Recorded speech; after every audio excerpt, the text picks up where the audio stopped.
Hello students, നമുക്ക് chapter 1 നോക്കാം. Chapter 1 എന്താണ്? Physical world and units and measurements. അപ്പോൾ ഫിസിക്കൽ വേൾഡ് എന്ന ചാപ്റ്ററിൽ നിന്നും എൻട്രൻസിലേക്ക് വലിയ രീതിയിൽ ക്വസ്റ്റ്യൻസ് നമുക്ക് പ്രതീക്ഷിക്കാൻ പറ്റില്ല. കാര്യം അത് വളരെ ചെറിയ ചാപ്റ്റർ ആണ്. അതിൽ നിന്ന് നിങ്ങൾക്ക് പരീക്ഷയ്ക്ക് തന്നെ ഏറിപ്പോയാൽ ഒറ്റ ക്വസ്റ്റ്യൻ മാത്രമേ ചോദിക്കുകയുള്ളൂ.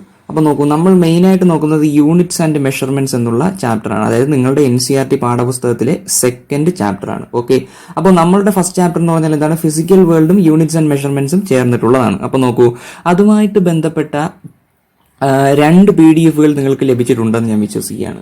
അതായത് എൻട്രൻസ് പരീക്ഷയ്ക്ക് ചോദിക്കാൻ സാധ്യതയുള്ള കൺസെപ്റ്റുകൾ, ബേസിക് ഫോർമുലകൾ എല്ലാം കൂടി 2 PDF നിങ്ങൾക്ക് ലഭിച്ചു. ആദ്യത്തെ PDF ബേസിക് ആയിട്ടുള്ള എല്ലാ കാര്യങ്ങളും ഉണ്ട്. രണ്ടാമത്തേതിൽ NCERT പാഠപുസ്തകത്തിലെ സിഗ്നിഫിക്കന്റ് ഫിഗേഴ്സുമായി ബന്ധപ്പെട്ട ഒരു പേജ് ആണ് നിങ്ങൾക്ക് ലഭിച്ചിട്ടുള്ളത്. ഓക്കെ, അപ്പൊ നോക്കൂ, നമുക്ക് ഡിസ്കഷനിലേക്ക് കടക്കാം. ആദ്യം നോക്കൂ, ഫിസിക്കൽ ക്വാണ്ടിറ്റി എന്താണെന്നറിയാം, യൂണിറ്റ് എന്താണെന്ന് നിങ്ങൾക്കറിയാം. നോക്കൂ, സെക്കൻഡ് പോയിന്റ് ശ്രദ്ധിച്ചേ. The measure of a physical quantity is given by magnitude and a unit. നോക്കൂ, ഒരു ഫിസിക്കൽ ക്വാണ്ടിറ്റിയുടെ മെഷർ എന്ന് പറയുന്നത് എന്തൊക്കെ കാര്യങ്ങളാണ് അതിലുള്ളത്?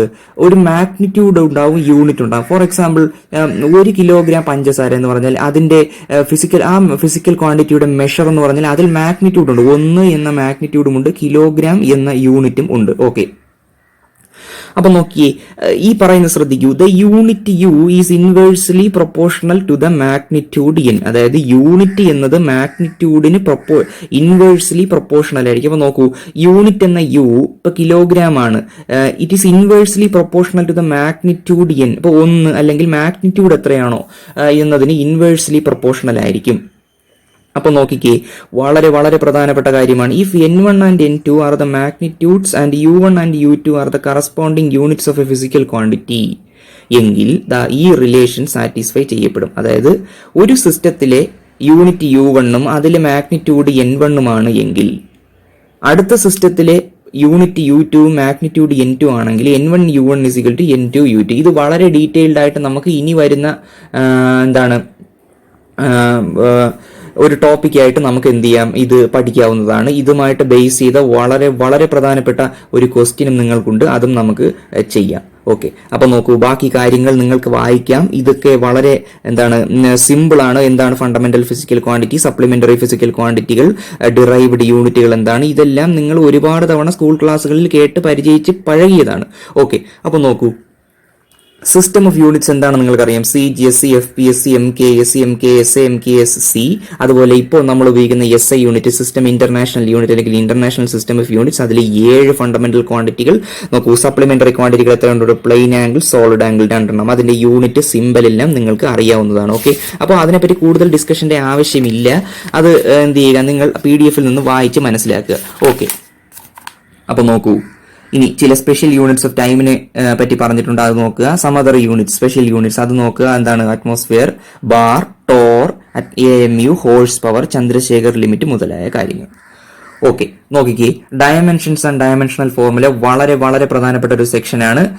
അത് നമുക്ക് പ്രോബ്ലം ചെയ്യുമ്പോൾ ഡിസ്കസ് ചെയ്യാം. അതുപോലെ ഡയമെൻഷനുമായി ബന്ധപ്പെട്ട 1-2 കൺസെപ്റ്റുകൾ നമുക്ക് ഊന്നി പഠിക്കേണ്ടതുണ്ട്. അതും കൂടി നമുക്ക് എന്ത് ചെയ്യാം, ഈ വീഡിയോ സീരീസിലൂടെ ഡിസ്കസ് ചെയ്യാവുന്നതാണ്. ഇത് നിങ്ങൾക്ക് വായിച്ചാൽ മനസ്സിലാവുന്നതാണ്, വളരെ സിമ്പിൾ ആണ്. ഓക്കെ, ഇനി നോക്കൂ, principle of homogeneity of dimensions എന്താണ് പറയുന്നത്?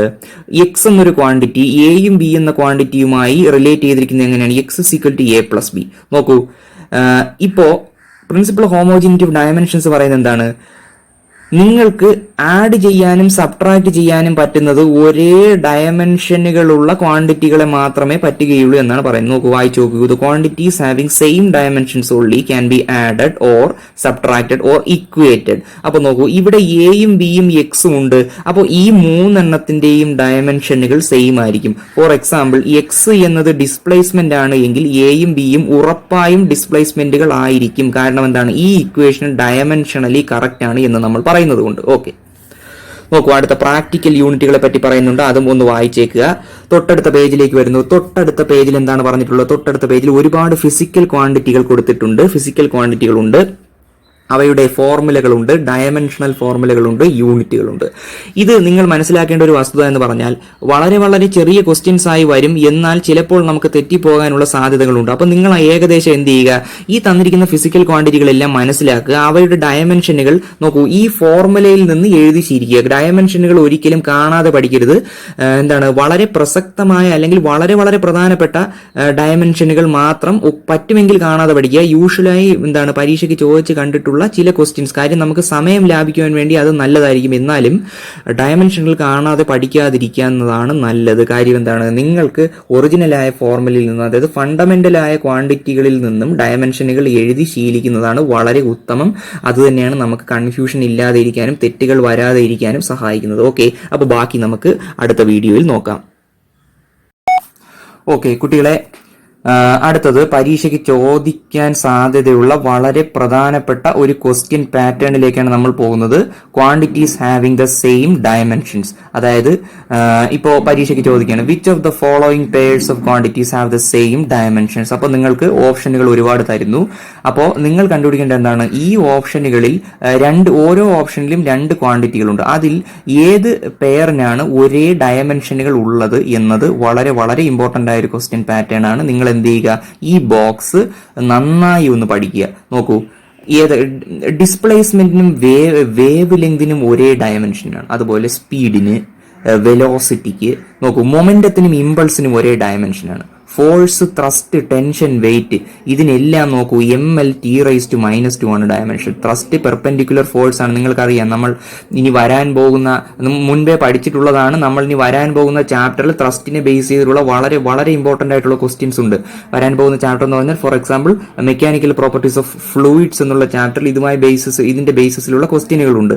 ഓക്കെ, അപ്പൊ നോക്കുക, നിങ്ങൾ ഈ കാര്യങ്ങൾ വളരെ വളരെ പ്രധാനപ്പെട്ട കാര്യങ്ങളാണ്. Quantities having the same dimensions, അതായത് ക്വസ്റ്റ്യൻ ഒരു വളരെ വളരെ ഇമ്പോർട്ടന്റ് ആയ ഒരു ക്വസ്റ്റ്യൻ പാറ്റേൺ ആണിത്. Quantities having the same dimensions ഒന്ന് പഠിക്കുക, ഇതൊന്ന് മനസ്സിലാക്കി വെച്ചിരിക്കുക. ഇല്ലെങ്കിൽ ബേസിക് ഫോർമുല എന്നതാണ് കഴിഞ്ഞ വീഡിയോയിൽ നമ്മൾ പറഞ്ഞതുപോലെ ബേസിക് ആയിട്ടുള്ള അല്ലെങ്കിൽ ഫണ്ടമെന്റൽ ക്വാണ്ടിറ്റികളിൽ നിന്നും ഡയമെൻഷനുകൾ എഴുതി ശീലിക്കുക. അതിനെന്ത് ചെയ്യണം, ബേസിക് ഫോർമുല അറിയണം. ബേസിക് ഫോർമുലയിൽ നിന്നും ഫണ്ടമെന്റൽ ക്വാണ്ടിറ്റികൾ വഴി ഡയമെൻഷനുകൾ എഴുതുന്നതാണ് എപ്പോഴും നല്ലത്. നിങ്ങൾ എന്ത് ചെയ്യുക, സമയം ലാഭിക്കുവാൻ വേണ്ടി ഇത്രയും കാര്യങ്ങൾ ഓർമ്മിച്ചു വെച്ചിരുന്നാൽ നമുക്ക് എന്ത് ചെയ്യാൻ പറ്റും, ക്വസ്റ്റ്യനുകൾ വളരെ വേഗത്തിൽ എഴുതാൻ പറ്റും. അപ്പോൾ ഈ ചെറിയ ചെറിയ ക്വസ്റ്റ്യൻസ് ആൻസർ ചെയ്യുവാൻ നമ്മൾ ലാഭിക്കുന്ന സമയം നമുക്ക് എന്ത് ചെയ്യാം, TDS ആയിട്ടുള്ള പ്രോബ്ലംസ് ചെയ്യാൻ ഉപയോഗിക്കാം. ഓക്കെ, അതൊക്കെ എൻട്രൻസിന്റെ ചില മാർഗങ്ങളാണ്. അപ്പോൾ നോക്കൂ, മൊമെന്റം ആൻഡ് ഇമ്പൾസ്, ഇത് രണ്ടിന്റെയും ഡയമെൻഷൻ ഒന്നാണ്. ഓക്കെ, ഇതൊക്കെ മനസ്സിലാക്കി വെച്ചിരിക്കുക. ഓക്കെ, ആംഗുലർ വെലോസിറ്റിയുടെയും വെലോസിറ്റി ഗ്രേഡിയന്റിന്റെയും ഡയമെൻഷൻ ഒന്നാണ്. ഓക്കെ, അതറിഞ്ഞു വെക്കുക. ഓക്കെ, അപ്പോൾ നമുക്ക് തൊട്ടടുത്തുള്ള പോർഷനിലേക്ക് പോകാം. ഓക്കെ സ്റ്റുഡൻസ്, അടുത്തത് വളരെ പ്രധാനപ്പെട്ട ഒരു ടോപ്പിക്കാണ് ഓർഡർ ഓഫ് മാഗ്നിറ്റ്യൂഡ്. നിങ്ങൾ ലഭിച്ചിട്ടുള്ള PDF നിങ്ങൾക്ക് വേണമെങ്കിൽ വീഡിയോ പോസ് ചെയ്ത് ഒന്ന് വായിച്ചതിന് ശേഷം ഈ വീഡിയോ കേൾക്കാവുന്നതാണ്. നോക്കൂ, എന്താണ് ഓർഡർ ഓഫ് മാഗ്നിറ്റ്യൂഡ് പറയുന്നത്? The order of magnitude of a number. ഇതിന്റെ സിഗ്നിഫിക്കൻസ് കാര്യങ്ങൾ നമ്മൾ ഡിസ്കസ് ചെയ്യുന്നില്ല. നമ്മൾ പരീക്ഷാ പോയിന്റ് ഓഫ് വ്യൂവിൽ മാത്രമാണ് ഈ വീഡിയോയിൽ സംസാരിക്കുന്നത്. Okay, the order of magnitude of a number is the power of 10 closest to the number. അപ്പോൾ എന്താണ് ഒരു നമ്പറിന്റെ ഓർഡർ ഓഫ് മാഗ്നിറ്റ്യൂഡ് എന്ന് പറഞ്ഞാൽ, what is the power of 10? 10ന്റെ പവർ, ആ നമ്പരുമായി ഏറ്റവും അടുത്ത് കിടക്കുന്ന 10ന്റെ പവർ ആണ് ആ നമ്പറിന്റെ ഓർഡർ ഓഫ് മാഗ്നിറ്റ്യൂഡ്. ഓക്കെ, അപ്പൊ നോക്കൂ, ഓർഡർ ഓഫ് മാഗ്നിറ്റ്യൂഡിന്റെ ഓപ്പറേഷണൽ ഡെഫിനിഷൻ ആണ് ഈ പറഞ്ഞിരിക്കുന്നത്. നിങ്ങൾ ഒന്ന് വായിച്ചു നോക്കുക. നമുക്ക് എന്ത് ചെയ്യാം, ഇതിന്റെ മെത്തേഡിലേക്ക് പോകാം. മെത്തേഡ്, അപ്പൊ നോക്കൂ, എന്താണ് ഓർഡർ ഓഫ് മാഗ്നിറ്റ്യൂഡ് കണ്ടുപിടിക്കാനുള്ള മെത്തേഡ്? ഓക്കെ, നിങ്ങൾക്ക് ഒരു നമ്പർ തന്നിരിക്കുന്നു. ആ നമ്പറിന് നിങ്ങൾ a×10⁻⁵ എന്ന രീതിയിൽ എക്സ്പ്രസ് ചെയ്യുക. എങ്ങനെ? a×10⁻⁵. നമുക്ക് എക്സാമ്പിൾ ചെയ്യുമ്പോൾ പറയാം. a×10⁻⁵ എന്ന് എക്സ്പ്രസ് ചെയ്യുക.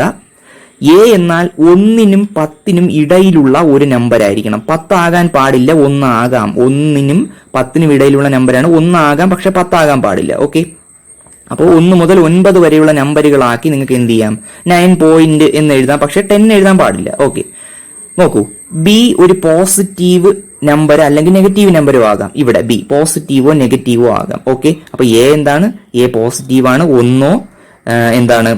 1നും 10നും ഇടയിലാണ്. 1 എഴുതാം, പക്ഷെ 10 എഴുതിക്കൂടാ. ഓക്കെ, അടുത്ത സ്റ്റെപ്പ് എന്നാൽ നമ്മൾ ഈ എഴുതിയ a ഉണ്ടല്ലോ, ഇത് 1നും 10നും ഇടയിലുള്ള നമ്പറാണെന്നാണ് നമ്മൾ പറഞ്ഞത്. അത് 5ൽ കുറവാണ് എങ്കിൽ, അപ്പോൾ നമ്മൾ എഴുതിയ എ എന്നത് 5ൽ കുറവാണ് എങ്കിൽ അതിനെ എന്ത് ചെയ്യുക, ആ നമ്പറിനെ റൗണ്ട് ചെയ്ത് 1 ആക്കുക. 1. ഓക്കെ, 1 ആക്കുക. ഇനി നമ്മൾ നോക്കിയ അല്ലെങ്കിൽ നമ്മളിപ്പോൾ എക്സ്പ്രസ് ചെയ്ത എ എന്നുള്ള നമ്പർ 5ൽ കൂടുതലാണെങ്കിലോ അതിനെ 10 ആക്കി എടുക്കുക. അപ്പം 5ൽ കുറവാണെങ്കിൽ 1 ആക്കി എടുക്കുക, 5ൽ കൂടുതലാണെങ്കിൽ 10 ആക്കി എടുക്കുക. ഓക്കെ, ഈക്വൽ ടു അല്ലെങ്കിൽ ഗ്രേറ്റർ ദാൻ 5. 5ൽ കൂടുതലും ആണെങ്കിൽ 10 ആക്കി എടുക്കുക, 5ൽ കുറവാണെങ്കിൽ 1 ആക്കി എടുക്കുക. ഓക്കെ, അപ്പോൾ അങ്ങനെ കിട്ടുന്ന 10ന്റെ എക്സ്പോണന്റ് എത്രയാണോ, അപ്പോൾ നോക്കൂ, നിങ്ങൾക്ക് ഇവിടെ 1 അല്ലെങ്കിൽ 10 എന്നാണ് കിട്ടിയത്. 1 എന്ന് പറഞ്ഞാൽ എന്താണ്, 10⁻0 ആണ്.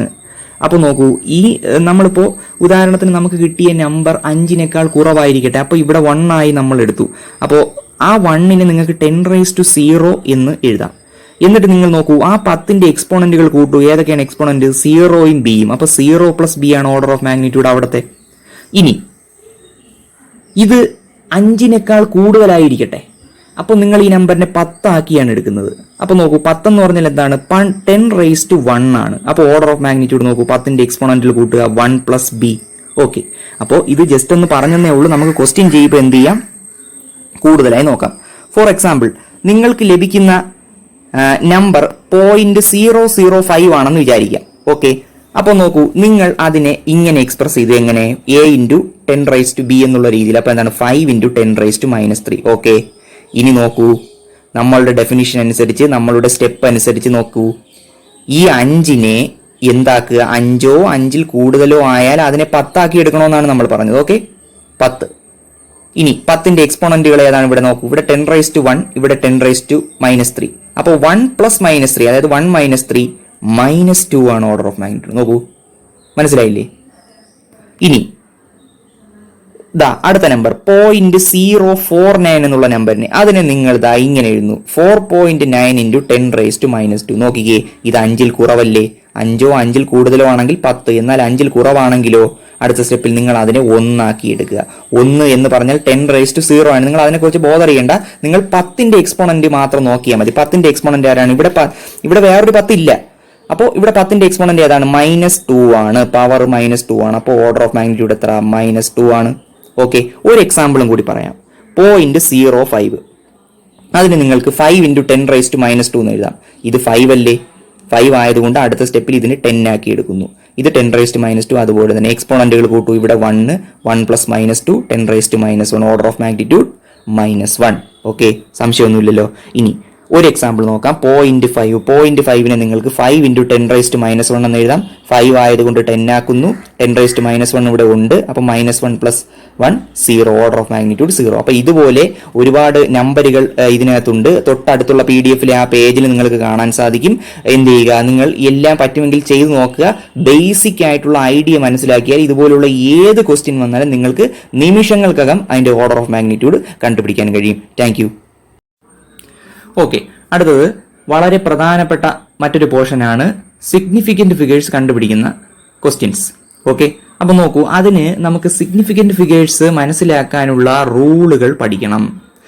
അതിന് ഏറ്റവും ബെസ്റ്റായി തോന്നുന്നത് നമ്മുടെ NCERT ടെക്സ്റ്റ് തന്നെയാണ്. നിങ്ങൾക്ക് ലഭിച്ചിട്ടുള്ള നിങ്ങളുടെ പാഠപുസ്തകമാണ്. നോക്കൂ, അതിൽ വളരെ കൃത്യമായി റൂളുകൾ പറഞ്ഞിട്ടുണ്ട്. വളരെ കൃത്യമായ റൂളുകൾ പറഞ്ഞിട്ടുണ്ട്. നിങ്ങൾ ആ റൂളുകൾ എല്ലാം വിശദമായി മനസ്സിലാക്കിയാൽ ഏത് ക്വസ്റ്റ്യനും നമുക്ക് എന്ത് ചെയ്യാം, ഏത് നമ്പർ തന്നാലും അതിലെ സിഗ്നിഫിക്കന്റ് ഫിഗേഴ്സ് നമുക്ക് മനസ്സിലാക്കാൻ പറ്റും. നോക്കൂ, ഫസ്റ്റ് റൂൾ പറയുകയാണ്, all the non zero digits R significant. എല്ലാ നോൺ സീറോ ഡിജിറ്റുകളും സിഗ്നിഫിക്കന്റ് ആണ്. നോൺ സീറോ ഡിജിറ്റുകളെ പറ്റി കൂടുതൽ പറയണ്ടല്ലോ. 2, 3, 8 മുതലായ നോൺ സീറോ അല്ലാത്ത ഡിജിറ്റുകൾ എല്ലാം തന്നെ സിഗ്നിഫിക്കന്റ് ആണ്. ഓക്കെ, ഇനി നോക്കിക്കേ, all the zeros between two non-zero digits are significant no matter where the decimal point is if at all. എന്ന് പറഞ്ഞാൽ എന്താണ്? ഒരു ഡെസിമൽ സംഖ്യ എടുക്കുന്നു, 2 നോൺ സീറോ ഡിജിറ്റുകൾക്കിടയിലുള്ള, ഇപ്പോൾ ഡെസിമൽ പോയിന്റ് ഉള്ള സംഖ്യയായാലും ഇല്ലാത്ത സംഖ്യയായാലും മതി. നോക്കൂ, രണ്ടാമത്തെ റൂളുകൾ നിങ്ങൾ ശ്രദ്ധിച്ച് മനസ്സിലാക്കണം. All the zeros between 2 non zero digits R significant. Decimal point ഉണ്ടെങ്കിലും ഇല്ലെങ്കിലും. അപ്പൊ നോക്കിക്കേ, ഇവിടെ ഡെസിമൽ സംഖ്യയാണ് കൊടുത്തിരിക്കുന്നത്. അപ്പൊ നോക്കൂ, ഈ സീറോ സിഗ്നിഫിക്കന്റ് ആണോ? ആണ്. കാര്യം എന്താണ്? 2 നോൺ സീറോ ഡിജിറ്റുകൾക്കിടയിലാണ് ഉള്ളത്. ഓക്കെ, എന്നാൽ ഇവിടെ എന്താണ് സംഖ്യ ഇങ്ങനെയായിരുന്നെങ്കിലോ, ഡെസിമൽ പോയിന്റ് ഇല്ലാത്ത സംഖ്യ ആയിരുന്നെങ്കിലോ, എന്നാലും ആ സീറോ സിഗ്നിഫിക്കന്റ് ആണ്. കാര്യം എന്താണ്, രണ്ട് നോൺ സീറോ ഡിജിറ്റുകൾക്കിടയിൽ സീറോ സിഗ്നിഫിക്കന്റ് ആണ്. ഡെസിമൽ പോയിന്റ് ഉണ്ടെങ്കിലും ഇല്ലെങ്കിലും അങ്ങനെ തന്നെയാണ്. ഓക്കെ, അപ്പോൾ രണ്ടാമത്തെ റൂള് ക്ലിയർ ആയി എന്ന് വിശ്വസിക്കുകയാണ്. ഓക്കെ, ഇനി നോക്കൂ. If the decimal point is if the number is less than 1, ഒന്നിനേക്കാൾ കുറവുള്ള നമ്പറാണ് എങ്കിൽ നോക്കൂ, ശ്രദ്ധിച്ചു നോക്കൂ. The zero on the right of decimal point, decimal പോയിന്റിന് വലതുവശത്ത്, but to the left of the first non zero digit. Decimal പോയിന്റിന് വലതുവശത്തേക്ക് നിങ്ങൾ ഇങ്ങനെ സഞ്ചരിക്കുന്നു. അവിടെ നിങ്ങൾ ആദ്യം കാണുന്ന നോൺ സീറോ ഡിജിറ്റ് നോക്കൂ, ഇതാണ്. അപ്പോൾ zeros to the right of decimal point but to the left of the first non zero digit. ആദ്യത്തെ നോൺ സീറോ ഡിജിറ്റിന് ലെഫ്റ്റ് ആയിട്ടും ഡെസിമൽ പോയിന്റിന് റൈറ്റ് ആയിട്ടുമുള്ള സീറോകളെല്ലാം സിഗ്നിഫിക്കന്റ് അല്ല. അപ്പൊ നോക്കൂ, ഇവിടെയുള്ള ഈ സീറോകൾ സിഗ്നിഫിക്കന്റ് ആണോ? അല്ല. കാര്യം എന്താണ്, ഇത് ഡെസിമൽ പോയിന്റിന് റൈറ്റിലേക്ക് നിങ്ങൾ പോകുന്നു. ആദ്യത്തെ നോൺ സീറോ ഡിജിറ്റിന് നിങ്ങൾ കാണുന്നു 2 ആണ്. അപ്പൊ അതിന് മുമ്പ് 2 സീറോകളുണ്ട്, അത് രണ്ടും സിഗ്നിഫിക്കന്റ് അല്ല. നോക്കൂ, ഈ സീറോയും സിഗ്നിഫിക്കന്റ് അല്ല. ഓക്കെ, സീറോ ലെസ് ദാൻ 1 ആണെങ്കിൽ നോക്കൂ, ആദ്യത്തെ ഈ സീറോ അതും സിഗ്നിഫിക്കന്റ് അല്ല. ഓക്കെ, അതും റൂളിൽ പറഞ്ഞിട്ടുണ്ട്. ഓക്കെ, ഇനി 4ാമത്തെ റൂളാണ്, പ്രധാനപ്പെട്ട റൂളാണ്. നിങ്ങൾ ശ്രദ്ധിച്ച് വായിച്ച് വേണം പഠിക്കാൻ. ശ്രദ്ധിച്ച് വായിച്ച് പഠിച്ചതിന് ശേഷം ഒരുപാട് എക്സാമ്പിളുകൾ ചെയ്യുമ്പോൾ, നിങ്ങളുടെ ഈ NCERT ടെക്സ്റ്റിലെ എക്സാമ്പിളുകളും നമ്മൾ പ്രൊവൈഡ് ചെയ്യുന്ന എക്സാമ്പിളും അതുപോലെ നിങ്ങളുടെ മെറ്റീരിയലിലെ ക്വസ്റ്റ്യൻസും വർക്കൗട്ട് ചെയ്യുമ്പോൾ നമുക്ക് സിഗ്നിഫിക്കന്റ് ഫിഗേഴ്സ് എന്നുള്ള ടോപ്പിക്കിനെ പറ്റി പിന്നെ യാതൊരു ടെൻഷന്റെ ആവശ്യമില്ല. ഓക്കെ, അപ്പോൾ റൂളുകൾ വൃത്തിയായി പഠിക്കുക. ഓക്കെ, നോക്കൂ. The terminal or trailing zeros in a number without a decimal point are not significant. നോക്കൂ, ഒരു നമ്പർ കിട്ടിയാൽ നിങ്ങൾ ആദ്യം നോക്കുന്നത് അതിൽ ഡെസിമൽ പോയിന്റ് ഉണ്ടോ ഇല്ലയോ എന്നാണ്. ഓക്കെ, അതാണ് നിങ്ങൾ ആദ്യം നോക്കേണ്ടത്. എന്നിട്ട് വേണം നമ്മുടെ ഈ റൂളുകളൊക്കെ ചെയ്യാൻ. ഓക്കെ, അപ്പൊ നോക്കിക്കേ, ഒരു ഡെസിമൽ പോയിന്റ് ഇല്ലാത്ത സംഖ്യ, ഫോർ എക്സാമ്പിൾ 12,300 സെന്റിമീറ്റർ എന്നാണ് പറഞ്ഞിരിക്കുന്നത്. ഇതിലെ ട്രെയിലിംഗ് സീറോകൾ, അതായത് അവസാനം കിടക്കുന്ന സീറോകൾ സിഗ്നിഫിക്കന്റ് അല്ല. ഓക്കെ, മനസ്സിലായി എന്ന് വിശ്വസിക്കുന്നു. അപ്പൊ നോക്കൂ, ഇതിൽ എത്ര സിഗ്നിഫിക്കന്റ് ഫിഗേഴ്സ് ഉണ്ട്? 1, 2, 3. ഇനി 123 മീറ്റർ, ഇതിൽ ഫുൾ നോൺ സീറോ ഡിജിറ്റ് ആണ്, അത് 3ഉം സിഗ്നിഫിക്കന്റ് ആണ്. എന്നാൽ ഈ 123 മീറ്ററിനാണ് 12,300 സെന്റിമീറ്റർ എന്ന് എടുത്തത്. അപ്പൊ നോക്കിക്കേ, ഈ സിഗ്നിഫിക്കന്റ് ഫിഗേഴ്സിൽ ഇങ്ങനെയുള്ള പ്രശ്നങ്ങൾ വരാതിരിക്കുവാൻ വേണ്ടിയാണ് ഡെസിമൽ പോയിന്റ് ഇല്ലാത്ത സംഖ്യകളിൽ നോൺ സീറോ, ടെർമിനൽ സീറോ എന്ന് പറഞ്ഞാൽ അവസാനം കിടക്കുന്ന സീറോ ആണ് കൊടുക്കുന്നത്. ഏതെങ്കിലും 2 നോൺ സീറോ ഡിജിറ്റുകൾക്ക് ഇടയിൽ വന്നാൽ സിഗ്നിഫിക്കന്റ് അല്ല എന്ന് പറയാൻ പറ്റില്ല, സിഗ്നിഫിക്കന്റ് ആണ്. പക്ഷെ ഇവിടെ സിഗ്നിഫിക്കന്റ് അല്ല. ഓക്കെ, നോക്കൂ. ഇനി 1 2 3 0 0 0, ഇതിൽ ഈ 3 സിഗ്നിഫിക്കന്റ് അല്ല. കാര്യം ടെർമിനൽ സീറോസ്, അവസാനത്തെ സീറോകളാണ്, അത് അവ സിഗ്നിഫിക്കന്റ് അല്ല. ഇപ്പൊ 3 സിഗ്നിഫിക്കന്റ് ഫിഗേഴ്സേ ഇവിടെ ഉള്ളൂ. ഓക്കെ, വളരെ പ്രധാനപ്പെട്ട റൂളാണ്. ഒരു റൂളും കൂടിയുണ്ട്. നോക്കൂ. The trailing zeros in A number with a decimal point R significant. അത് വളരെ പ്രധാനപ്പെട്ട റൂളാണ്. നോക്കൂ, നിങ്ങൾ ആദ്യം ഒരു നമ്പർ കിട്ടിയാൽ നോക്കേണ്ടതാണ് ഡെസിമൽ പോയിന്റ് ഉണ്ടോ ഇല്ലയോ. അപ്പൊ ഡെസിമൽ പോയിന്റ് ഉണ്ട്, ഇങ്ങനെയുള്ള നമ്പറാണ് എങ്കിൽ നോക്കൂ, ഡെസിമൽ പോയിന്റ് ഉള്ള നമ്പർ ആണെങ്കിൽ ട്രെയിലിംഗ് സീറോകൾ സിഗ്നിഫിക്കന്റ് ആണ്. ഓക്കെ, അപ്പൊ ഇവിടെ നോക്കൂ, ഇവിടെ ഈ 2 സീറോകൾ സിഗ്നിഫിക്കന്റ് ആണോ? ഈ 2 സീറോകൾ ഇവിടെ സിഗ്നിഫിക്കന്റ് ആണ്. കാര്യം എന്താണ്, ഇത് ഒരു ഡെസിമൽ പോയിന്റിന്റെ ട്രെയിലിംഗ് സീറോസ് ആണ്. പക്ഷെ ഈ നമ്പർ സിഗ്നിഫിക്കന്റ് ആണോ? അല്ല. കാര്യം എന്താണ്, ഇത് ഡെസിമൽ പോയിന്റിന്റെ റൈറ്റിലേക്ക് പോയി ആദ്യത്തെ നോൺ സീറോ ഡിജിറ്റിന് മുമ്പുള്ള സീറോ ആണ്, സിഗ്നിഫിക്കന്റ് അല്ല. ഇതും സിഗ്നിഫിക്കന്റ് അല്ല. അപ്പൊ ടോട്ടൽ ഇതിൽ എത്ര സിഗ്നിഫിക്കന്റ് ഫിഗേഴ്സ് ഉണ്ട്? 1 2 3 4 സിഗ്നിഫിക്കന്റ് ഫിഗേഴ്സ് ഉണ്ട്. നോക്കൂ, 4 സിഗ്നിഫിക്കന്റ് ഫിഗേഴ്സ് ഈച്ച്. ഇതിലും അത്ര 4 എണ്ണം ഇല്ലേ? ഇത് നോൺ സീറോ ഡിജിറ്റ് ആണ്, സിഗ്നിഫിക്കന്റ് ആണ്. ഇത് നോൺ സീറോ ഡിജിറ്റ് ആണ്, സിഗ്നിഫിക്കന്റ് ആണ്. ഇതൊരു ഡെസിമൽ പോയിന്റ് ഉള്ള നമ്പറാണ്. അപ്പൊ ടെർമിനൽ സീറോകളും സിഗ്നിഫിക്കന്റ് ആണ്. അപ്പൊ 1 2 3 4 4 എണ്ണം ഉണ്ട്. ഓക്കെ, നോക്കൂ, നമുക്ക് അടുത്ത വീഡിയോയിലേക്ക് മറ്റൊരു ടോപ്പിക്കുമായി പോകാം. Okay, thank U. Okay students, നമുക്ക് അടുത്ത ടോപ്പിക്കിലേക്ക് പോകാം. Errors in measurement. നിങ്ങൾക്ക് ഈ വീഡിയോ പോസ് ചെയ്തിട്ട് എന്ത് ചെയ്യാം, ആ PDF ആ ഭാഗം വായിച്ച് നോക്കിയതിന് ശേഷം എന്ത് ചെയ്യാം, ഇതിലേക്ക് വരാവുന്നതാണ്. ഓക്കെ, അപ്പൊ നോക്കൂ, എറർ എന്താണ്, വ്യത്യസ്ത രീതിയിലുള്ള എററുകൾ എന്തൊക്കെയാണ് എന്നൊക്കെയുള്ള ബേസിക് ആയിട്ടുള്ള കാര്യങ്ങൾ നിങ്ങൾ സ്കൂൾ ക്ലാസ്സുകളിൽ പഠിച്ചിട്ടുള്ളതാണ്. നമ്മൾ എന്ത് ചെയ്യില്ല, അത് ഇവിടെ 1 by 1 ആയിട്ട് ചർച്ച ചെയ്യില്ല. കാര്യം നമുക്ക് സമയപരിമിതി എന്നൊരു കാര്യമുണ്ട്. നമുക്ക് എന്ത് ചെയ്യാം, നമുക്ക് ചുരുങ്ങിയ സമയത്തിനുള്ളിൽ എൻട്രൻസ് പരീക്ഷയ്ക്ക് വരാൻ സാധ്യതയുള്ള ക്വസ്റ്റ്യൻസ് ആൻസർ ചെയ്യാൻ നമ്മളെ സഹായിക്കുന്ന കൺസെപ്റ്റുകൾ ഏതൊക്കെയാണോ അതിനെ നമുക്ക് എന്ത് ചെയ്യാം, എംഫസൈസ് ചെയ്ത് പഠിക്കാം. ഓക്കെ, അപ്പൊ നോക്കൂ, ഇത് നിങ്ങൾക്ക് PDF-ൽ നിന്നും വായിച്ച് മനസ്സിലാക്കാവുന്നതാണ്. നിങ്ങൾ കേട്ടിട്ടുള്ള കാര്യങ്ങളായതുകൊണ്ട് എന്ത് ചെയ്യാം, വളരെ പെട്ടെന്ന് മനസ്സിലാക്കാവുന്നതാണ്. അപ്പൊ നോക്കൂ, എററുകൾ എങ്ങനെ എക്സ്പ്രസ് ചെയ്യാം, how to express an error. There are 3 ways of expressing an error. ഒരു എറർ എക്സ്പ്രസ് ചെയ്യാൻ 3 മാർഗങ്ങളുണ്ട്. ഏതൊക്കെയാണ്? അബ്സല്യൂട്ട് എറർ ഉണ്ട്, റിലേറ്റീവ് എറർ ഉണ്ട്, പെർസെന്റേജ് എറർ ഉണ്ട്. ഓക്കെ, അപ്പൊ നോക്കിക്കേ, അബ്സല്യൂട്ട് എറർ എന്ന് പറഞ്ഞാൽ എന്താണ്? It is a magnitude of the difference between the value of the quantity and the individual measurement value. അതായത് ഒരു ക്വാണ്ടിറ്റി നിങ്ങൾ എക്സ്പെരിമെന്റിലൂടെ മെഷർ ചെയ്യുന്നു, നിങ്ങൾ ഒരുപാട് വാല്യൂകൾ റെപ്പറ്റീഷനിലൂടെ അത് എടുക്കുന്നു. അപ്പൊ നോക്കൂ, യഥാർത്ഥത്തിൽ ആ വാല്യൂവിന്, ആ ക്വാണ്ടിറ്റിക്ക് കിട്ടേണ്ടിയിരുന്ന ഒരു വാല്യൂ ഉണ്ട്, അതിനെ നമ്മൾ ട്രൂ വാല്യൂ എന്ന് വിളിക്കുന്നു. അപ്പൊ നോക്കൂ, നിങ്ങൾ മെഷർ ചെയ്ത വാല്യൂവിൽ നിന്നും ട്രൂ വാല്യൂ എന്തുമാത്രം വ്യത്യാസപ്പെട്ടിരിക്കുന്നു എന്നതാണ് സിംപ്ലി അബ്സല്യൂട്ട് എറർ. ഓക്കെ, അപ്പോൾ നിങ്ങൾക്ക് ട്രൂ വാല്യൂ എന്താണ് നിങ്ങൾക്കറിയാം. എന്താണ്? നിങ്ങൾ എടുത്ത മെഷർമെന്റുകളെ എല്ലാം ആവറേജ് മെഷർമെന്റുകളുടെ എല്ലാം ആവറേജ് വാല്യൂ എടുക്കുന്നു. അതാണ് എന്ത്? എ മീൻ അല്ലെങ്കിൽ കറക്റ്റ് വാല്യൂ അല്ലെങ്കിൽ ട്രൂ വാല്യൂ. അതിൽ നിന്നും നിങ്ങൾ എടുത്ത ഓരോ മെഷർമെന്റും എന്തുമാത്രം വ്യത്യാസപ്പെട്ടിരിക്കുന്നു എന്നതാണ് അബ്സല്യൂട്ട് എറർ കൊണ്ട് സിഗ്നിഫൈ ചെയ്യുന്നത്. ഓക്കെ, അപ്പൊ നോക്കൂ, അപ്പോൾ നിങ്ങൾ മനസ്സിലാക്കേണ്ട കാര്യം എന്ന് പറഞ്ഞാൽ എന്താണ്? ട്രൂ വാല്യൂ എന്നത് മീൻ ആണ്. എ മീൻ എന്ന് പറഞ്ഞാൽ ട്രൂ വാല്യൂ ആണ്. നമ്മൾ ഈ PDF ഇതിൽ എന്താണ്? എ മീൻ എന്ന് പറഞ്ഞാൽ ട്രൂ വാല്യൂ ആണ്. ട്രൂ വാല്യൂയെ സിഗ്നിഫൈ ചെയ്യാൻ ഇവിടെ ഉപയോഗിച്ചിരിക്കുന്നത് എ മീൻ ആണ്. ഓക്കെ, നോക്കൂ, അങ്ങനെ വേണം, അത് വെച്ച് വേണം ഈ PDF വായിക്കാൻ. ഓക്കെ, നോക്കൂ, okay, absolute errors in our measurements are given by. നോക്കൂ, ഇപ്പോൾ A1 എന്നുള്ള മെഷർമെന്റ് അത് എ മീനിൽ നിന്ന് അല്ലെങ്കിൽ ട്രൂ വാല്യൂവിൽ നിന്നുമുള്ള എന്താണ് അതിന്റെ വ്യത്യാസം. നോക്കൂ, ഇതാണ് മെഷർമെന്റ്, അത് എ മീനിൽ നിന്നും ട്രൂ വാല്യൂവിൽ നിന്നുള്ള വ്യത്യാസത്തെ നമ്മൾ ഡെൽറ്റ A1 എന്ന് സൂചിപ്പിക്കുന്നു. ഓക്കെ, അതുപോലെ പല പല മെഷർമെന്റ്സിനും നമ്മൾ എഴുതുന്നു. ഓക്കെ, നോക്കൂ, ഇനി നിങ്ങൾ ഇതുപോലെ എടുത്ത ഓരോ എന്താണ് delta A1, delta A2, delta AN ഉണ്ടല്ലോ, അതിനെയെല്ലാം മീൻ എടുക്കുന്നു, അതിന്റെ അബ്സല്യൂട്ട് വാല്യൂ അല്ലെങ്കിൽ മാഗ്നിറ്റ്യൂഡുകളുടെ മീൻ എടുക്കുന്നു. അങ്ങനെ നിങ്ങൾക്ക് കിട്ടുന്ന കാര്യത്തിനെയാണ് നിങ്ങൾ ഫൈനൽ അബ്സല്യൂട്ട് എറർ അല്ലെങ്കിൽ ഡെൽറ്റ A മീൻ എന്ന് പറയുന്നത്. ഓക്കെ, സംശയമൊന്നുമില്ല എന്ന് വിചാരിക്കുന്നു. അപ്പൊ നോക്കൂ, ഡെൽറ്റ എന്നത് എവിടെ കണ്ടാലും നിങ്ങൾ മനസ്സിലാക്കിക്കൊള്ളുക, അത് എററാണ്. ഓക്കെ, ഡെൽറ്റ ഇല്ലാതെ വന്നാൽ അത് ഒന്നുകിൽ അതിന്റെ വാല്യൂ ആണ് അല്ലെങ്കിൽ ട്രൂ വാല്യൂ ആണ്. അപ്പൊ ഡെൽറ്റ A എന്ന് പറഞ്ഞാൽ എന്താണ് ഉദ്ദേശിക്കുന്നത്? എററിനെ. ഓക്കെ, സംശയമൊന്നുമില്ല. അപ്പൊ നോക്കൂ, റിലേറ്റീവ് എറർ എന്താണ്? നോക്കൂ, ഈ ഡെൽറ്റ A മീൻ എന്ന് പറഞ്ഞാൽ എന്താണ്? This is the error in A. ഇതെന്താണ്? ഇത് അതിന്റെ ട്രൂ വാല്യൂ. അപ്പൊ റേഷ്യോ ഓഫ് എന്തൊക്കെയാണ്? മീൻ absolute error and the value of the quantity being measured. അപ്പൊ നോക്കൂ, ഇത് മീൻ അബ്സല്യൂട്ട് എറർ ആണ്. എറർ ബൈ ട്രൂ വാല്യൂ, അത്രേ ഉള്ളൂ റിലേറ്റീവ് എറർ. പെർസെന്റേജ് എറർ എന്താണ്? ഇതിനെ ഒരു 100 കൊണ്ട് മൾട്ടിപ്ലൈ ചെയ്യുക, അപ്പൊ നിങ്ങൾക്ക് എന്ത് കിട്ടും? പെർസെന്റേജ് എറർ കിട്ടും. ഇതാണ് വളരെ ബേസിക് ആയിട്ടുള്ള കാര്യം. നോക്കൂ, ഇനി നമ്മൾ അടുത്ത ഇതുമായി ബന്ധപ്പെട്ട ഒരു പോർഷനിലേക്ക് പോവുകയാണ്. Propagation of errors. Four example, നിങ്ങൾ നോക്കൂ, ഇസഡ് എന്നുള്ള ഒരു ക്വാണ്ടിറ്റി കൺസിഡർ ചെയ്തേ. ഇസഡ് എന്നുള്ള ക്വാണ്ടിറ്റി എ എന്നുള്ള ഒരു ക്വാണ്ടിറ്റിയും ബി എന്നുള്ള ഒരു ക്വാണ്ടിറ്റിയും കൂട്ടി കിട്ടുന്നതാണ്. അപ്പൊ നോക്കൂ, നിങ്ങൾ എ മെഷർ ചെയ്യുമ്പോൾ നിങ്ങൾക്ക് ഒരു എറർ ഉണ്ടാകുന്നു, ഡെൽറ്റ എ. ബി മെഷർ ചെയ്യുമ്പോൾ നിങ്ങൾക്ക് ഒരു എറർ ഉണ്ടാകുന്നു, ഡെൽറ്റ ബി.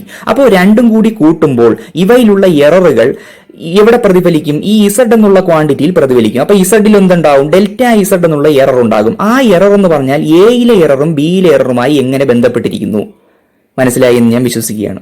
അപ്പൊ നോക്കൂ, അതിന്റെ ഇത് ചെയ്യുന്ന രീതി നമ്മൾ പറയുന്നില്ല. ഡെൽറ്റ ഇസഡ് എന്ന് പറഞ്ഞാൽ ഇസഡിലെ എറർ എന്ന് പറഞ്ഞാൽ നോക്കൂ, എയിലെ എററിന്റെയും ബിയിലെ എററിന്റെയും സമ്മാണ്. ഓക്കെ, അപ്പൊ മാക്സിമം ഇവിടെ എന്തുകൊണ്ടാണ് സമ്മെന്ന് നമ്മൾ എടുത്തത്? ഇവിടെ നോക്കൂ, 4 പോസിബിൾ വാല്യൂ ഉണ്ട്. പ്ലസ് മൈനസും ഇടുമ്പോൾ ഇവിടെ 4 പോസിബിൾ വാല്യൂ ഉണ്ട്. അതിൽ മാക്സിമം ആയിട്ടുള്ള ഏതാണ്? എല്ലായിടത്തും പ്ലസ് വരുന്നതാണ് മാക്സിമം. അപ്പോൾ delta Z is equal to delta A plus delta B. അപ്പൊ എന്താണ്? എററുകൾ കൂട്ടുമ്പോൾ എന്താണ്? 2 ക്വാണ്ടിറ്റികൾ കൂട്ടുമ്പോൾ അവയുടെ എററുകൾ ആഡ് ചെയ്യപ്പെടുകയാണ്. വളരെ പ്രധാനപ്പെട്ട റിസൾട്ടാണ്. ഓക്കെ, അപ്പൊ നോക്കിക്കേ, ഇനി ഡിഫറൻസ് എടുക്കുമ്പോഴോ Z is equal to A minus B എടുക്കുമ്പോൾ ഡെൽറ്റ ഇസഡ് എന്ന് കിട്ടും. മാക്സിമം അബ്സല്യൂട്ട് എറർ അവിടെയും കൂട്ടുകയാണ്. Delta A plus delta B വളരെ പ്രധാനപ്പെട്ടതാണ്, അവിടെയും കൂട്ടുക. ഓക്കെ, നോക്കൂ, ഇനി 2 ക്വാണ്ടിറ്റികളുടെ പ്രോഡക്റ്റ് എടുക്കുന്നു. Z is equal to A B ആണെങ്കിൽ റിലേറ്റീവ് എറർ എങ്ങനെ കൊടുക്കാം? Relative error Z is equal to A B ആണെങ്കിൽ മാക്സിമം പോസിബിൾ റിലേറ്റീവ് എറർ എന്ന് പറഞ്ഞാൽ എന്താണ്? Z is equal to A B എന്നാണ് എങ്കിൽ മാക്സിമം പോസിബിൾ റിലേറ്റീവ് എറർ എങ്ങനെ നിങ്ങൾക്ക് സിഗ്നിഫൈ ചെയ്യാം? നോക്കൂ, ഡെൽറ്റ ഇസഡ് ബൈ ഇസഡ്, ഇസഡിലെ relative error that is equal to delta A by എയിലെ റിലേറ്റീവ് എറർ പ്ലസ് ബിയിലെ റിലേറ്റീവ് എറർ. വളരെ പ്രധാനപ്പെട്ടതാണ്, വളരെ പ്രധാനപ്പെട്ടതാണ്. നോക്കൂ, ഓക്കെ, നിങ്ങൾക്ക് മനസ്സിലായി എന്ന് ഞാൻ വിശ്വസിക്കുകയാണ്. വളരെ പ്രധാനപ്പെട്ടതാണ്, ഒന്നുകൂടി മനസ്സിലാക്കുക. ഓക്കെ, ശരി. ഇനി നോക്കൂ, രണ്ട് എറർ ഇൻവോൾവ് ചെയ്യുന്നത് രണ്ട് ക്വാണ്ടിറ്റികൾ ഡിവൈഡ് ചെയ്യുമ്പോഴാണ് എങ്കിൽ, അല്ലെങ്കിൽ കോഷ്യന്റ് എടുക്കുമ്പോഴാണ് എങ്കിൽ, അപ്പോഴും നിങ്ങൾക്ക് എന്ത് തന്നെയാണ് കിട്ടുന്നത്? നോക്കൂ, മാക്സിമം പോസിബിൾ പെർസെന്റേജ് എറർ എങ്ങനെ കണ്ടുപിടിക്കാം, മാക്സിമം പോസിബിൾ റിലേറ്റീവ് എറർ എങ്ങനെ കണ്ടുപിടിക്കാം? Delta Z by Z is equal to രണ്ട് ക്വാണ്ടിറ്റികൾ ഡിവൈഡ് ചെയ്യുമ്പോൾ നിങ്ങൾക്ക് എന്ത് തന്നെയാണ്? Delta A by A plus delta B by B എന്ന് തന്നെയാണ് കിട്ടുന്നത്. ഓക്കെ, സംശയമൊന്നുമില്ലല്ലോ. എങ്കിൽ പെർസെന്റേജ് എറർ എങ്ങനെ കണ്ടുപിടിക്കാം? എല്ലാത്തിനും 100 കൊണ്ട് മൾട്ടിപ്ലൈ ചെയ്താൽ അതാത് പെർസെന്റേജ് എററുകളും കിട്ടും. ഓക്കെ, ഇനി ഇതുമായി ബന്ധപ്പെട്ട വളരെ ചെറിയ ഒരു കാര്യം കൂടി പറയാനുണ്ട്, അത് നമുക്ക് അടുത്ത വീഡിയോയിൽ നോക്കാം.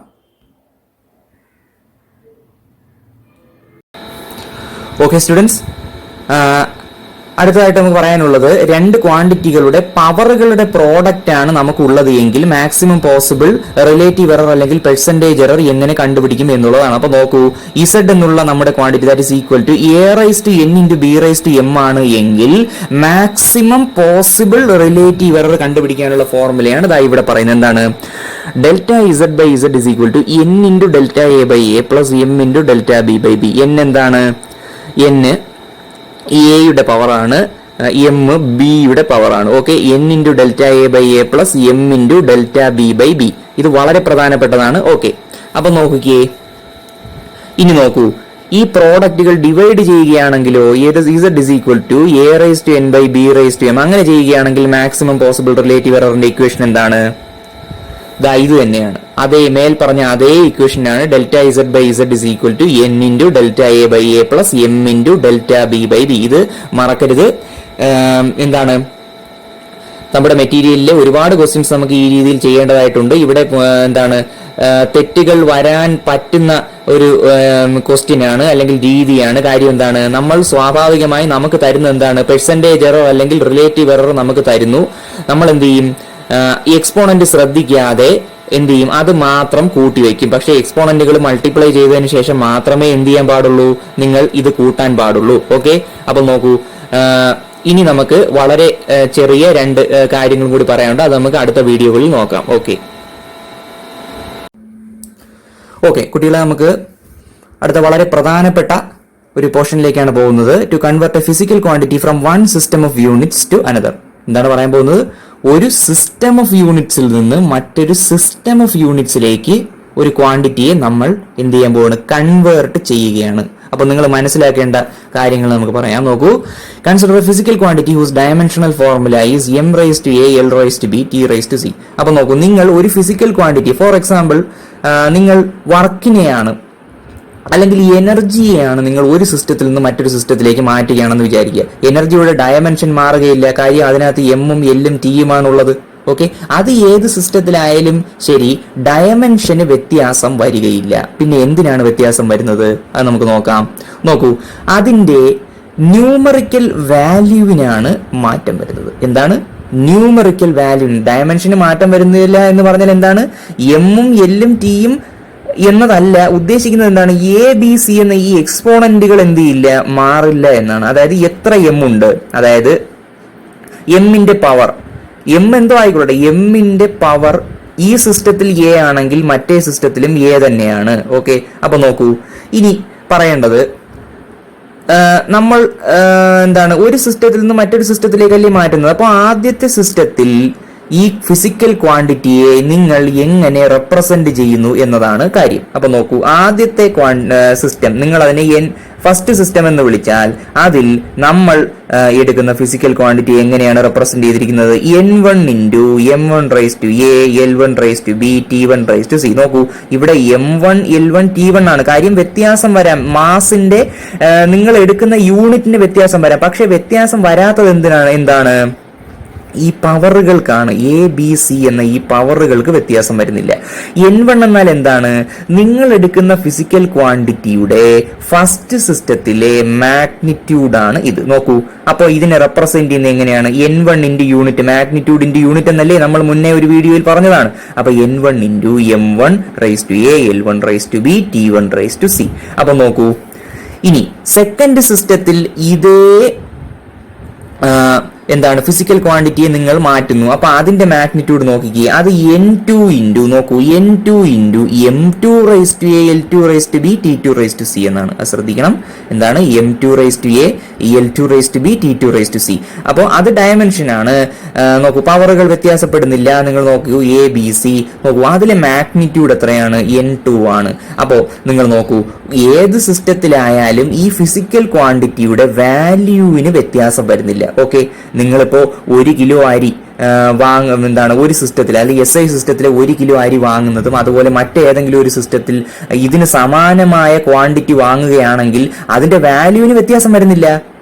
ഓക്കെ, എന്താണ് മാഗ്നിറ്റ്യൂഡിന് എന്ത് ചെയ്യാം? ഒന്നെന്നോ, ചിലപ്പോൾ നിങ്ങൾ ഇവിടെ 1 എന്ന് പറയുന്നത് വേറെ ഏതെങ്കിലും ഒരു സിസ്റ്റത്തിൽ അരയായിരിക്കാം. അങ്ങനെ ഈ മാഗ്നിറ്റ്യൂഡിന് വ്യത്യാസം വരാം, പക്ഷെ ടോട്ടൽ വാല്യൂവിന് എന്ത് ചെയ്യാൻ പറ്റില്ല? വ്യത്യാസം വരാൻ പറ്റുകയില്ല. അതാണ് നമ്മൾ ഇവിടെ എംപ്ലോയി നോക്കൂ. അപ്പൊ n2 into m2 raise to a l2 raise to b t2 raise to c into n1 into is equal to ഇങ്ങനെ കിട്ടുന്നു. നമുക്ക് കണ്ടുപിടിക്കേണ്ട എന്താണ്? നിങ്ങൾ നോക്കൂ, ഫസ്റ്റ് സിസ്റ്റത്തിൽ നിന്നും സെക്കൻഡ് സിസ്റ്റത്തിലേക്ക് മാറ്റുമ്പോൾ ഈ ഫിസിക്കൽ ക്വാണ്ടിറ്റിയുടെ വാല്യൂവിന് എന്ത് മാറ്റമാണ് വരിക? അതായത് n2 ആണ് കണ്ടുപിടിക്കേണ്ടത്. നോക്കൂ, അപ്പോൾ ഈ ഇക്വേഷനിൽ നിങ്ങൾക്ക് ഇങ്ങനെ എഴുതാമല്ലോ. അപ്പോൾ n2 നമുക്ക് ഇതിൽ നിന്ന് കണ്ടുപിടിക്കാം. നിങ്ങളിത് വളരെ ശ്രദ്ധിച്ച് ആ PDF നിന്ന് വായിച്ച് മനസ്സിലാക്കണം. നമുക്ക് ഇതുപോലെയുള്ള ക്വസ്റ്റ്യൻസ് വന്നാൽ എളുപ്പത്തിൽ ആൻസർ ചെയ്യാൻ പറ്റും. ഓക്കെ, അപ്പൊ നോക്കൂ, ഇനി ലാസ്റ്റ് പോർഷനിലേക്ക് പോവുകയാണ്. എന്താണ് ലാസ്റ്റ് പോർഷൻ? നിങ്ങൾ സ്കൂൾ ക്ലാസ്സിലൊക്കെ പഠിച്ചിട്ടുള്ളതാണ്. To check the dimensional correctness of a given relation. ഇതൊരു ടോപ്പിക്, ഇത് നിങ്ങൾക്ക് മനസ്സിലാക്കാവുന്നതാണ്. അപ്പൊ നോക്കൂ, നമ്മുടെ ടോപ്പിക് എന്ന് പറഞ്ഞാൽ എന്താണ്? To establish a relation between different physical quantities. ഇതാണ് നമ്മുടെ ടോപ്പിക്. മറ്റേത് ഞാൻ പെട്ടെന്ന് പറഞ്ഞപ്പോൾ മാറിപ്പോയെന്നേ ഉള്ളൂ. അത് ഇമ്പോർട്ടന്റ് ആണ്, പക്ഷെ നമുക്ക് എൻട്രൻസ് പോയിന്റ് ഓഫ് വ്യൂ ഇതാണ് ഉള്ളത്. നോക്കൂ, ഇതെങ്ങനെയാണ് കണ്ടുപിടിക്കുന്നത്? അതായത് ഇവിടെ നമ്മൾ എംപ്ലോയ് ചെയ്യുന്നത് principle of homogeneity of dimensions ആണ്. എന്താണ് നമ്മുടെ topic? To establish a relationship between different physical quantities. For example, നിങ്ങൾ പഠിച്ചിട്ടുള്ളതാണ് ഒരു സിമ്പിൾ പെൻഡുലത്തിന്റെ ടൈം പീരീഡ് അതിന്റെ ലെങ്തുമായി ഡിപ്പെൻഡ് ചെയ്യുന്നു, മാസുമായി ഡിപ്പെൻഡ് ചെയ്യുന്നു, ആക്സിലറേഷൻ ഡ്യൂ ടു ഗ്രാവിറ്റിയുമായി ഡിപ്പെൻഡ് ചെയ്യുന്നു. അത് എങ്ങനെ ഡിപ്പെൻഡ് ചെയ്യുന്നു നമുക്ക് അറിഞ്ഞുകൂടാ. അതുകൊണ്ട് നമ്മൾ എന്ത് ചെയ്യും? അതിനെ t directly proportional to m raise to a മാസുമായി ഡിപ്പെൻഡന്റ് ആണ്. t directly proportional to l by b l raise to b t directly proportional to g raise to c. ഇതിനെല്ലാം നമ്മൾ എന്ത് ചെയ്യുന്നു? ഒരുമിച്ച് ചേർക്കുകയാണ്. എന്നിട്ട് നിങ്ങൾ എന്ത് ചെയ്യും? Principle of homogeneity of dimensions ആണ് അപ്ലൈ ചെയ്യുന്നത്. എന്താണ് principle of homogeneity of dimensions? LHSൽ എത്ര ക്വാണ്ടിറ്റികൾ ഉണ്ടോ അതിൽ ഓരോ ടേമിന്റെയും ഡയമെൻഷനും അതുപോലെ RHSലെ എല്ലാ ക്വാണ്ടിറ്റികളും നോക്കൂ, LHSലെയും RHSലെയും ഓരോ ടേമുകളുടെയും ഡയമെൻഷനുകൾ തുല്യമായിരിക്കും. ഫോർ എക്സാമ്പിൾ, മാസിന്റെ കേസ് ഇവിടെ നോക്കൂ. ഇവിടെ മാസ് ഉണ്ടായിരുന്നെങ്കിൽ മാസിന്റെ പവർ എത്രയാണോ അതേ പവർ ആയിരിക്കും ഇവിടെ വരുന്നത് നിങ്ങൾ ചെയ്തതിനു ശേഷം. ഇത് കൂടുതൽ എക്സ്പ്ലെയിൻ ചെയ്യുന്നില്ല. ഒരു ക്വസ്റ്റ്യൻ ചെയ്യുമ്പോൾ നമുക്ക് എന്ത് ചെയ്യാം? മനസ്സിലാക്കാവുന്നതാണ്. അപ്പൊ ഇത് നിസ്സാരമായി കരുതരുത്. വളരെ പ്രധാനപ്പെട്ട ഒരു ടോപ്പിക്കാണ്. അത് നിങ്ങൾ പഠിച്ചിട്ടേ പോകാവൂ. നമ്മൾ മുന്നേ പറഞ്ഞ ആ യൂണിറ്റ് കൺവേർഷൻ അല്ലെങ്കിൽ ഫിസിക്കൽ ക്വാണ്ടിറ്റിയുടെ ഒരു സിസ്റ്റത്തിൽ നിന്ന് മറ്റൊരു സിസ്റ്റത്തിലേക്കുള്ള കൺവേർഷൻ, അതുപോലെ തന്നെ ഫിസിക്കൽ ക്വാണ്ടിറ്റികൾ തമ്മിലുള്ള ഈ റിലേഷൻ എസ്റ്റാബ്ലിഷ് ചെയ്യുന്നതും വളരെ വളരെ പ്രധാനപ്പെട്ടതാണ്. നിങ്ങൾ എന്ത് ചെയ്യുക? രണ്ടും കൃത്യമായി പഠിക്കുക. എന്നിട്ട് നമുക്ക് എന്ത് ചെയ്യാം? ക്വസ്റ്റ്യൻസിലേക്ക് കടക്കാവുന്നതാണ്. Okay, thank U.